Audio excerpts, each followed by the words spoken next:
I'll take you now to the debate in the Senate. Senator Hawley, who had kind of led the idea of opposing accepting these electoral votes, is now speaking. Here in the capital of the United States.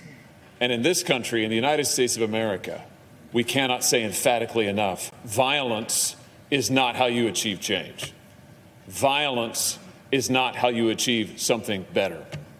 Our Constitution was built and put into place so that there would be, in the words of Abraham Lincoln, no appeal from ballots to bullets, which is what we saw, unfortunately, attempted tonight. There is no place for that in the United States of America. And that's why I submit to my colleagues that what we're doing here tonight is actually very important. Because for those who have concerns about the integrity of our elections, those who have concerns about what happened in November, this is the appropriate means. This is the lawful place where those objections and concerns should be heard. This is the forum that the law provides for. Our laws provide for those concerns to be registered, not through violence, not by appealing from ballots to bullets, but here in this lawful process. And so to those who say that this is just a formality today, an antique ceremony that we've engaged in for a couple of hundred years, I can't say that I agree. I can't say that our precedents suggest that. I actually think it's very vital what we do.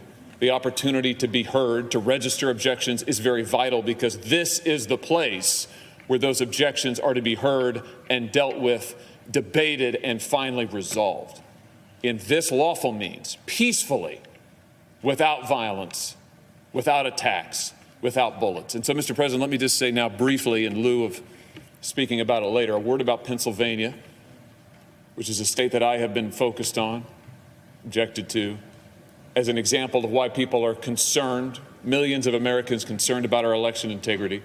The state of Pennsylvania, quite apart from allegations of any fraud, you have a state constitution that has been interpreted for over a century to say that there is no mail-in balloting permitted except for in very narrow circumstances that's also provided for in the law. And yet, last year, Pennsylvania elected officials passed a whole new law that allows universal mail-in balloting, and did it irregardless of what the Pennsylvania Constitution said.